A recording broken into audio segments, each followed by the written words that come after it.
ಇವತ್ತು ನಮ್ಮ ಅಕ್ಕನ ಮಕ್ಳು ಏನೇನು ಕಿತಾಪತಿ ಮಾಡ್ಯಾರ ನೋಡ್ರಿ. ನಮಸ್ಕಾರ ರೀ. ಬೆಂಕಿ ಮಂದಿಗೆ ಬೆಳಗ್ಗೆ ಆಳ ಮರಲೆ ಕುಂತಾನಂತ ನೋಡ್ಬೇಡ್ರಿ. ಏನು ಅರ್ಥವೇ ಆಗ್ತಿಲ್ವೇ ಈ ಕೇಸು?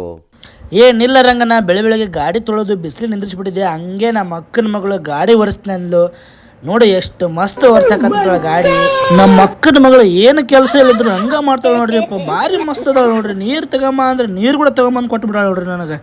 ಹಂಗ ನಾವು ಜಳಕ ಮಾಡಿ ಮಸ್ತ್ ರೆಡಿ ಆಗೇ ಬಿಟ್ಟಿವಿ ನೋಡ್ರಿ, ಹೊಸಪಟ್ಟಿಗೆ ಹೊರಡ್ಬೇಕಂತಂದು. ಹಂಗ ಬರೀಲಿ ನಮ್ಮ ಅಕ್ಕನ ಮಗಳು ಏನೋ ಹೇಳ್ತಾಳೆ ಕೇಳ್ರಿ ಸ್ವಲ್ಪ ನೋಡ್ರಿ. ಅದೇ ಹೇಳಿ ಮದುವೆ ಹಾಕಿಲ್ಲ ಅದಕ್ಕೆ ನೋಡ್ರಿ, ನಮ್ಮ ಕಡೆ ಕಾರ್ ಐತಿ, ನನ್ನ ಮದುವೆ ಹಾಕಿನ ಹೇಳ ಬಿಟ್ಲು. ಹಂಗ ನಾವ್ ಯಾವ ಪ್ರಾಣಿ ತರ ಆಕ್ಟಿಂಗ್ ಮಾಡಂದ್ರು ಹಂಗ ಆಕ್ಟಿಂಗ್ ಮಾಡ್ಬಿಡ್ತಾಳ ನೋಡ್ರಿ ನಮ್ಮ ಅಕ್ಕನ ಮಗಳು. ನಾ ಹೆಂಗ್ ಮಾಡ್ತೈತಿ